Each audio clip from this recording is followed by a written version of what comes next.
loaded down and headed 3 hours and 40 minutes north today. If you guys haven't followed the build so far, I originally purchased this regular cab short bed pickup truck. I bought it for $500. I put a little over $3,000 into it between wheels and tires and mods and headlights and all these other things that I decided to do. It has 67,000 miles on it, and I wanted to go further, but I realized how fast it added up. If you didn't watch the last Camaro video, I said it there.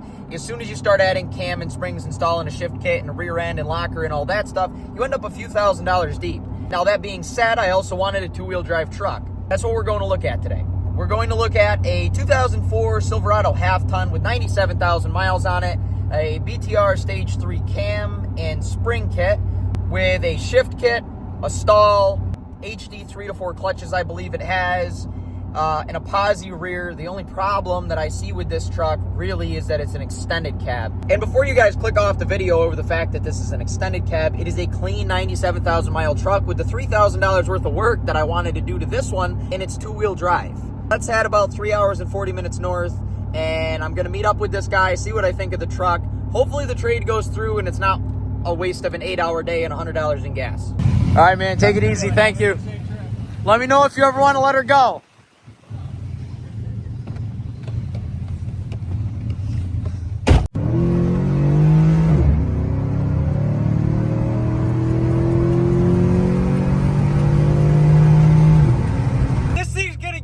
Mom's house so much faster.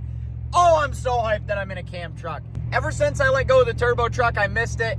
Let's get back home. I'm going to show you guys what this thing looks like, and I'll give you guys my ideas for the plan on this build. We're back now, and this is our sleeper, so to speak, CAMMED Silverado. The reason why I say it's a sleeper, first of all, it's an extended cab.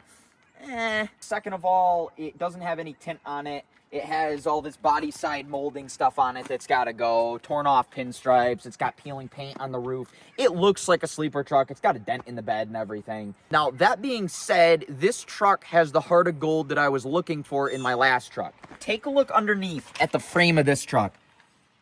I know it's pretty dirty in there right now, but the frame is beautiful. It's got an axle flip kit, a BTR Stage 3 cam, a 3200 stall converter, a shift kit, and some other little goodies. It has stock manifolds and cats, which are going to have to hit the road. And over the last few days, I've done a couple things. First thing, when I got this truck home, it wouldn't even do a burnout. Take a look at what this thing ran like when I first got it home.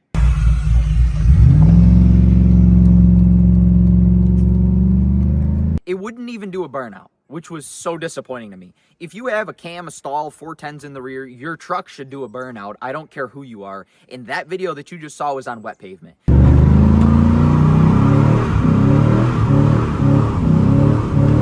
So I sent it out to my guy in Texas. If you guys know anything about Texas, they have some crazy vehicles out there. And I had him tune this thing the right way.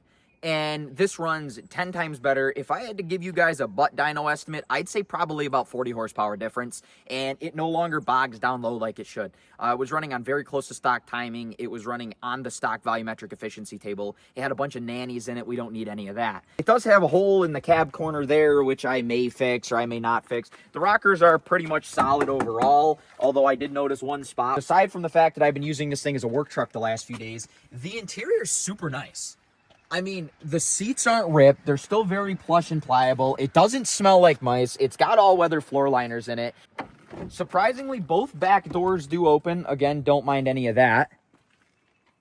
The second thing I did to this truck when I got it home was I caused a radiator leak of some sort. I thought it was the pinch clamp down here, cameraman, if you want to zoom in. But it's not. It's the radiator. It's cracked on the bottom because these are plastic radiators. I ordered an OE replacement because I'd have to change the clamps if I went with the aluminum style one. This one's lasted over 20 years, so it should be fine. Under the hood, you'll notice MSD plug wires. You'll notice these, I believe they're ICT coil pack mounting brackets, which are pretty cool. I think they look pretty nice. It's got a stock Vortec engine cover, which I'm very grateful that the guy left on there. I hate when people take them off. It's got some cheap cold air intake. I believe this is a 4-inch pipe or so. And it's got a couple other goodies on here.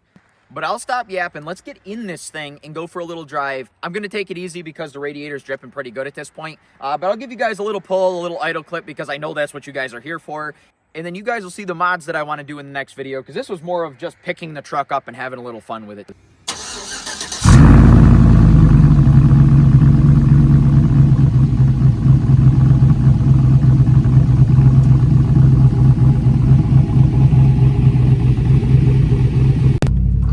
thing makes me so happy to be back in a cam truck, to be 100% honest with you. I mean, it goes pretty good.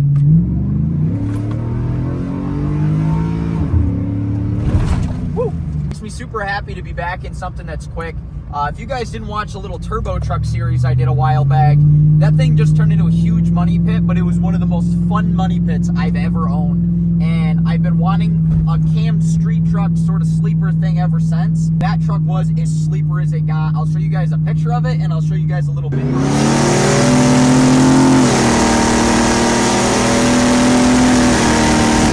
That truck was a 6.0 4L80 with a 7875 turbo, a basic cam and spring kit. It had a full Duramax turbo back from 3-inch out to 4-inch, all the way back. It had a couple mufflers on it, but the thing was still obnoxiously loud. I absolutely loved that truck. I was just way too deep into it, so I ended up letting it go. I didn't even finish the series on that thing.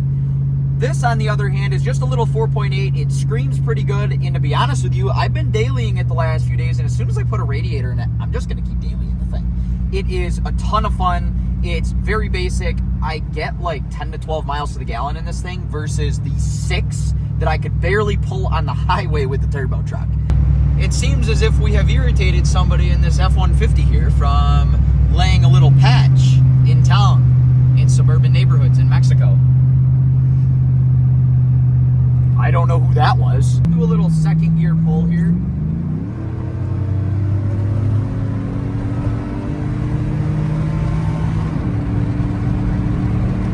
Oh yeah, she goes so good now. Well, I should say that this is just a 4.8. So me saying it goes good, I don't mean that it's even as fast as a stock C5 Corvette. What I mean is it goes good in comparison to a stock 4.8. And it sounds cool too. I just have to do some exhaust work to make it sound the way I want it to sound, and then we'll be all set. I know I didn't work on my truck at all in this video, which is probably a little bit of a disappointment to you guys, but at least you got to see a cam truck, and I really didn't want to go abusing it right now when it needs a radiator. You guys will see a lot more abuse in a future video. I have some plans for it, which you guys will probably see here soon within the next couple weeks, so stay tuned for that, and thank you for watching.